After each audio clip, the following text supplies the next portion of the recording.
नमस्कार दोस्तों, पिछली वीडियो में मैंने आपको कहा था कि मैं आपको टेस्टोस्टेरोन लेवल के कम होने के कारण और साथ ही साथ उसका इलाज यानी किस तरीके से आप अपने घटते हुए टेस्टोस्टेरोन लेवल को बढ़ा सकते हो उसके उपाय बताऊंगा। खास तौर पर वो उपाय जो घरेलू हैं, जो आप घर पर रहकर बिना किसी दवाई के, बिना किसी एलोपैथिक मेडिसिन के, बिना किसी ट्रीटमेंट के ठीक कर सकते हैं। तो चलिए शुरू करते हैं आज की वीडियो और जानते हैं सबसे पहले कि ये जो टेस्टोस्टेरोन लेवल एक पुरुष के शरीर में जो कम होता है ये किस कारण की वजह से होता है। देखिए, सबसे पहले अगर मैं कारणों में बात करूं तो कुछ ऐसे कारण पाए गए हैं जो बहुत कॉमन है आजकल की हमारी डेली लाइफ में। तो चलिए सबसे पहले हम बात करते हैं उन कारणों के बारे में जिसकी वजह से एक पुरुष के शरीर में टेस्टोस्टेरोन का लेवल कम होता है।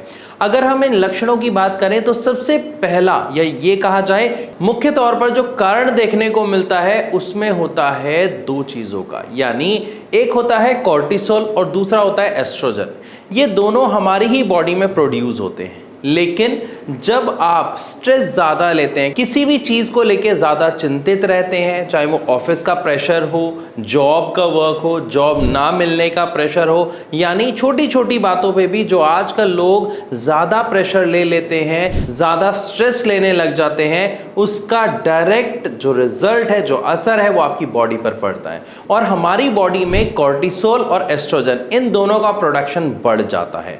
असल में ये जो कॉर्टिसोल है ये एक ऐसा हार्मोन है जो लेडीज में पाया जाता है, लेकिन अगर ये हार्मोन हमारे शरीर में बढ़ने लग जाता है तो ये हमारे शरीर में बन रहे टेस्टोस्टेरोन के लेवल को, या ये कहा जाए टेस्टोस्टेरोन के प्रोडक्शन को रोक देता है, धीरे धीरे कम करना शुरू कर देता है, जिसकी वजह से टेस्टोस्टेरोन लेवल में गिरावट देखने को मिलती है। तो सबसे पहला और सबसे मुख्य कारण की अगर हम बात करें तो वो है स्ट्रेस। आपको कोशिश करनी है ज़्यादा से ज़्यादा कि स्ट्रेस फ्री लाइफ जिए, योगा करें, मेडिटेशन करें, खुश रहें, फैमिली के साथ टाइम बिताएं, ताकि अगर आपको स्ट्रेस नहीं होगा तो आपका जो टेस्टोस्टेरोन लेवल है वो नेचुरली काफ़ी अच्छा बढ़ता रहेगा और कम होने का जो कारण है वो नहीं बनेगा।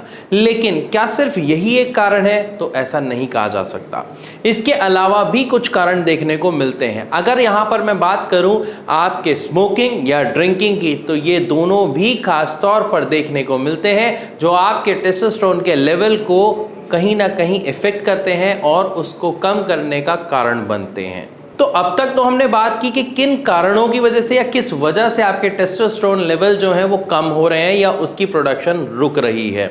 लेकिन अब बात कर लेते हैं कि अगर हमने स्ट्रेस फ्री लाइफ जीनी भी शुरू कर दी तो इसके साथ साथ हम घरेलू उपाय में ऐसी किस चीज़ का सेवन कर सकते हैं जिससे हमारा टेस्टोस्टेरोन लेवल बढ़ सकता है।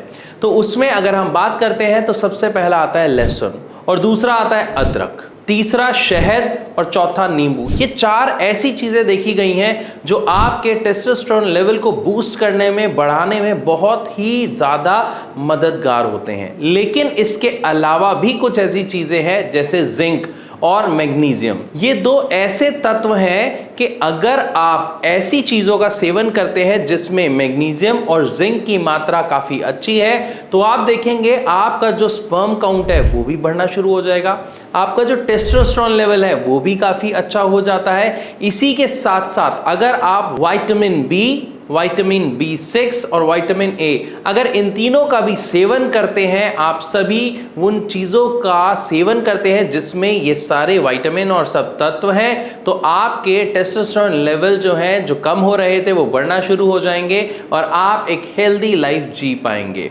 लेकिन एक चीज़ का खास तौर पर ध्यान रखें कि अगर इन चीज़ों के बदलाव करने के बाद भी, यानी आप स्ट्रेस फ्री लाइफ जी रहे हैं, साथ ही साथ इन चीज़ों का सेवन कर रहे हैं जिनमें ये विटामिन्स और मिनरल्स हैं, लेकिन फिर भी अगर आपको लग रहा है कि आपको इरेक्शन की प्रॉब्लम है, स्पर्म काउंट का इशू हो रहा है या आपका जो सेक्स इंटरेस्ट है वो लॉस्ट हो गया है, तो यहाँ पर आपको एक सही ट्रीटमेंट की ज़रूरत 100% है। क्योंकि जो चीज़ें एक लिमिट से ज़्यादा खराब हो जाती हैं उसको ठीक करने के लिए हमें एक सही ट्रीटमेंट चाहिए होता है। मैंने स्पेशली कहा सही ट्रीटमेंट। सही ट्रीटमेंट से मेरा कहने का मतलब है जिसका कोई साइड इफेक्ट ना हो। जो हम जानते हैं सिर्फ और सिर्फ होम्योपैथिक मेडिसिन होती हैं। इसके बाद अगर मैं बात करूं जो रूट कॉज पर काम करे, यानी आपकी जो समस्या की जड़ है वहां पर जाके आपकी समस्या को खत्म करे, ताकि आप उस समस्या से निजात पा पाए, ना कि आप एलोपैथिक की तरह बस दवा खाएं, जब तक खाई तब तक आराम मिला, दवा छोड़ी समस्या और ज्यादा उग्र होकर आपके सामने आ जाए। तो इसके लिए सही ट्रीटमेंट की अगर मैं बात करूं तो homeopathic medicine are the best, क्योंकि ये जल्दी से कंज्यूम हो जाती हैं, ब्लड के साथ मिलकर अपना काम करना शुरू करती हैं और इसका जो रिजल्ट है वो आपके रूट कॉज यानी जो समस्या की जड़ है वहां पर जाके आपको देखने को मिलता है। हो सकता है मेरी ये बातें सुन के आपके मन में अभी बहुत सारे सवाल आ रहे होंगे। आपके पास दो तरीके हैं, या तो आप नीचे दिए गए नंबर पर अभी कॉल करके हमारी डॉक्टर्स की टीम से बात कर सकते हैं, या फिर आप अपने सभी सवालों को कमेंट के माध्यम से मेरे तक पहुंचा सकते हैं। आपके सभी सवालों के जवाब मैं जल्द से जल्द आप तक जरूर पहुंचाऊंगा। वीडियो अच्छी लगी तो लाइक जरूर करें। ऐसी और वीडियोस के लिए हमारे चैनल को सब्सक्राइब करना बिल्कुल ना भूलें। मिलूंगा अपनी अगली वीडियो में, तब तक के लिए नमस्कार।